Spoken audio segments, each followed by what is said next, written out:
Hey guys, it's me, Migo, aka Ato Tamashi. For today's video, I'm gonna share to you some digital art tips I wish I knew when I was starting out.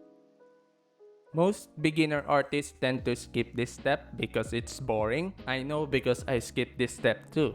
You see, basic fundamentals is very crucial in your art journey because it serves as a foundation for you to draw something very efficiently and effectively. Learning the basics can also help you learn more advanced techniques and create more expressive, well-balanced, and more realistic art pieces. Basic fundamentals also allows you to simplify complex things, like for these examples. As a beginner, I know the feeling of wanting to create amazing artworks. I want you to achieve that too.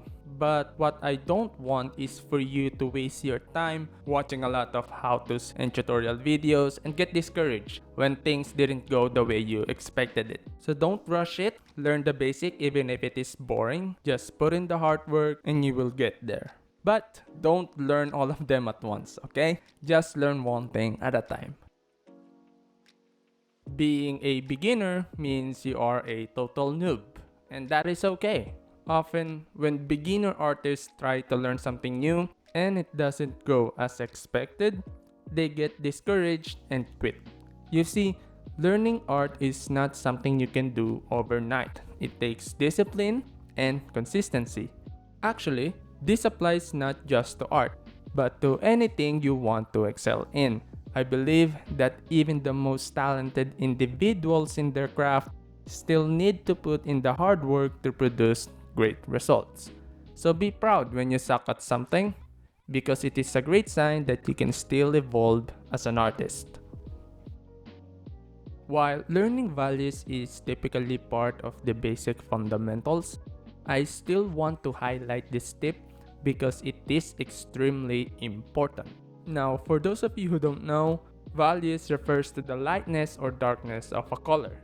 In my opinion, values plays one key role in art, and that is creating depth and give a sense of realism to the painting.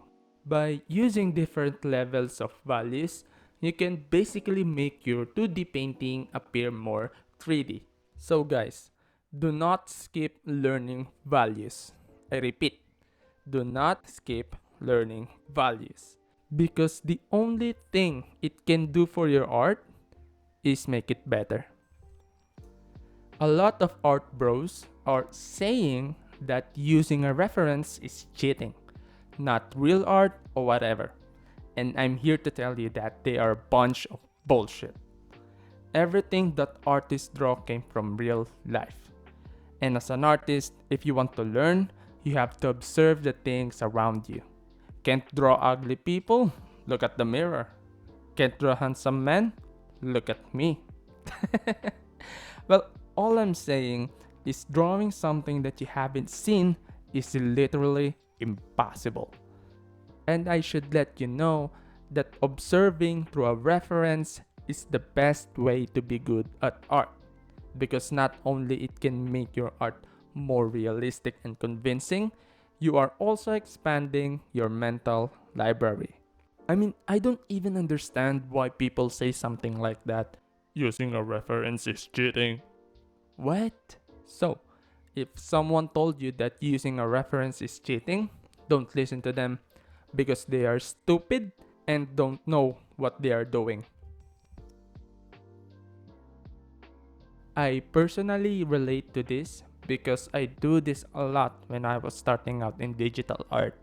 I mean, even now, sometimes I find myself focusing too much on little details that in the end, it barely made the difference. I'm not saying that you shouldn't add details to your paintings. You should definitely add details, okay?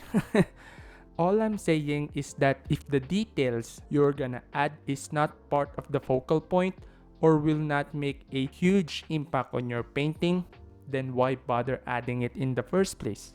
I'm gonna show you an example.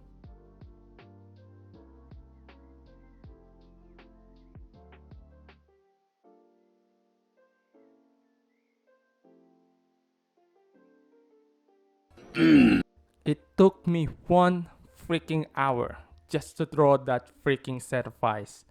If I do this now, it will only take me about 5 to 10 minutes, and that extra 50 minutes could have been spent on something productive like studying nose, mouth, etc.